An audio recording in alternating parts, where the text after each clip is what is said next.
Le SEO, le référencement naturel, ce n'est plus du tout ce truc un peu obscur réservé à quelques experts. Non, aujourd'hui c'est vraiment l'un des moyens les plus puissants de l'économie numérique pour se lancer, pour bâtir une activité solide et bien sûr pour générer des revenus. Alors on va voir ensemble comment transformer concrètement des mots-clés en vrais chiffres d'affaires. Mais attention, avant de plonger, mettons tout de suite les choses au clair. Comme le dit très bien cette citation, le SEO, c'est un marathon, pas un sprint. Donc, si l'idée, c'est de chercher une méthode pour devenir riche rapidement, sans effort, eh bien, on n'est pas au bon endroit. C'est une stratégie qui demande de la patience et qui se construit sur le long terme. Et c'est justement là que se trouve toute la magie du truc. Le temps et l'énergie qu'on investit dans le SEO, ça construit un véritable actif numérique.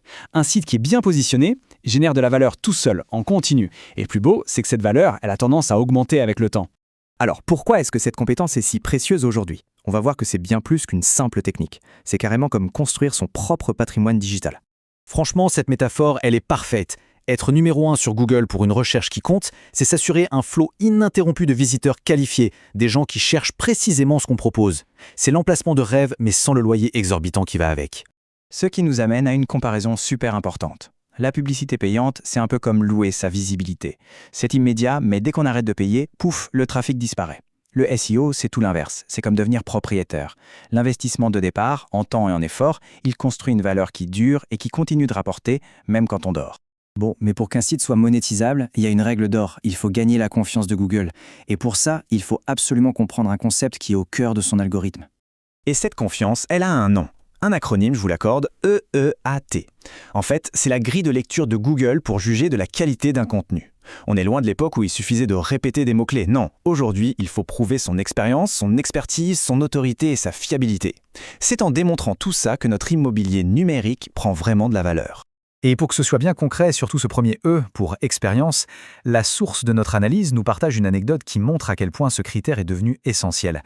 Alors décortiquons cette histoire. Au début, l'idée était de créer un site de niche avec des infos purement théoriques, sans jamais avoir touché un seul produit. Le résultat, Google a flairé le manque de valeur et a fait chuter le site. Le changement a été radical. Acheter les produits, les tester pour de vrai, prendre ses propres photos, donner des avis honnêtes. Et là, la conséquence a été immédiate, les conversions ont littéralement explosé.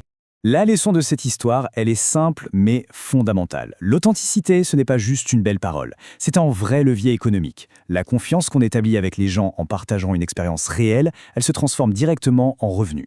Bon, maintenant qu'on a posé les fondations, la confiance, l'authenticité, comment est-ce qu'on gagne de l'argent concrètement? Il y a 5 grandes pistes pour monétiser son trafic et on va les passer en vue. Ce tableau est super utile pour y voir plus clair. Regardez le contraste. La prestation de service, c'est un gain immédiat avec peu de difficultés. À l'opposé, la vente de site a un potentiel énorme, mais ça demande beaucoup plus de temps. C'est un excellent guide pour choisir une stratégie qui colle à ses propres moyens et à ses objectifs. La première piste, c'est l'affiliation. L'idée, c'est de recommander des produits. Et la clé du succès ici, c'est simple, il faut se positionner comme le conseiller de confiance qui répond aux dernières questions que les gens se posent juste avant de sortir la carte bleue. Deuxième piste, la prestation de service. Et là, le conseil est hyper important. Il faut changer sa façon de présenter les choses.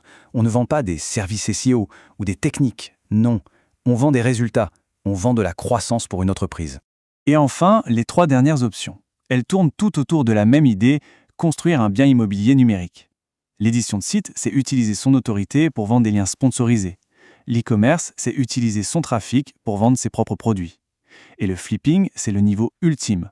On construit un site rentable pour le revendre avec une belle plus-value.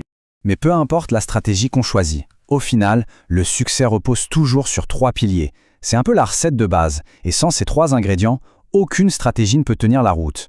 Alors, c'est quoi cette recette? D'abord, le socle, c'est la technique. Le site doit être sain, rapide, pour que Google puisse s'y balader facilement. Ensuite, le carburant, c'est le contenu. Il doit être hyper utile et répondre parfaitement à ce que les gens cherchent.